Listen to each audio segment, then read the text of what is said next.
اچھا علی بھائی، اگلا سوال ہے، اپنے علاقے اور ملک کو چھوڑ کر دوسرے ملکوں میں جا کر تبلیغ کرنا کیا یہ درست ہے؟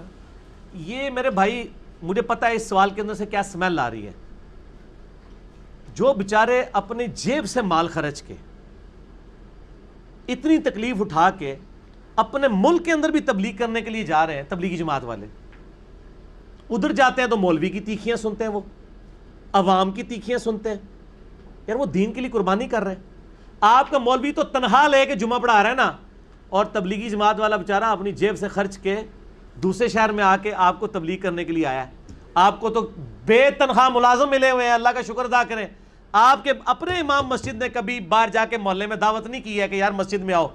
وہ بیچارہ اتنی دور سے چل کے کراچی کا مسلمان رائے ونڈ سے تشکیل کرا کے پشاور والے کو کہہ رہا ہے نماز پڑھو، اور آپ سے پیسے بھی نہیں مانگ رہا. مولویوں کو تو چاہیے آدھی تنخواہ ان کو دیں کہ آپ ہمارے حصے کا کام کر رہے ہو. مولوی کا کام صرف نماز پڑھانا ہے کیا؟ جو نمازی مسجد میں نہیں ہے اس کو دعوت دینا نہیں ہے، محلے کے لوگوں کو بتانا نہیں ہے، اور پھر کہتے ہیں دوسرے ملکوں میں جا کے تبلیغ کرتے ہیں. تبلیغ تو کرنی ہے. جس کی کمپیٹنسی ہے کہ وہ غیر مسلموں کو تبلیغ کر سکتا ہے وہ ان کو کرے، جن کی کمپیٹنسی ہے کہ مسلمانوں کو کر سکتا ہے وہ ان کو کرے. یہ کہنا کہ جب تک پاکستان میں ساری تبلیغ نہیں ہو سکتی باہر نہیں جانا چاہیے، غلط ہے. یہ تو اسی طریقے سے ہے کہ نبی صلی اللہ علیہ وسلم کو کوئی کہتا کہ جب تک آپ کے اپنے سارے رشتہ دار کلمہ نہیں پڑھتے ہم نے کلمہ نہیں پڑھنا.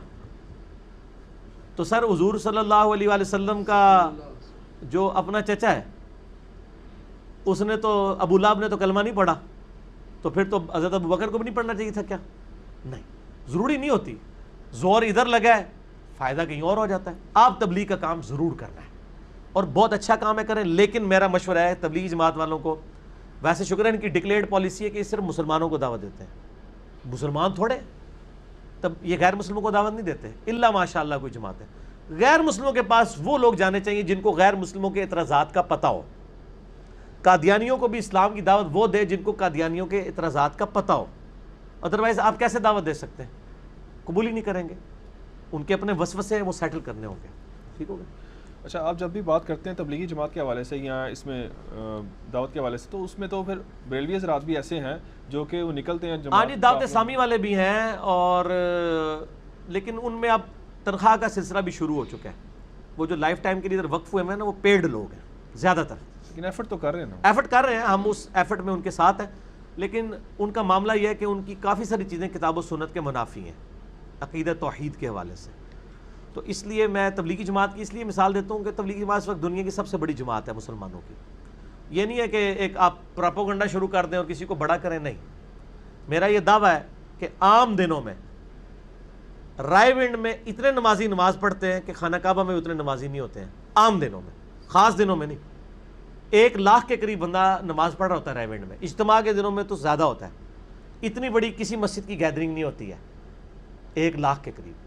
یہ تو اب حج عمرے کی وجہ سے ذرا گیدرنگ بڑھ گئی ہے نا. آپ حج عمرے ذرا روکیں نا. میں دیکھتا ہوں بیت اللہ شریف میں 50,000 بندہ بھی نماز پڑھ جائے.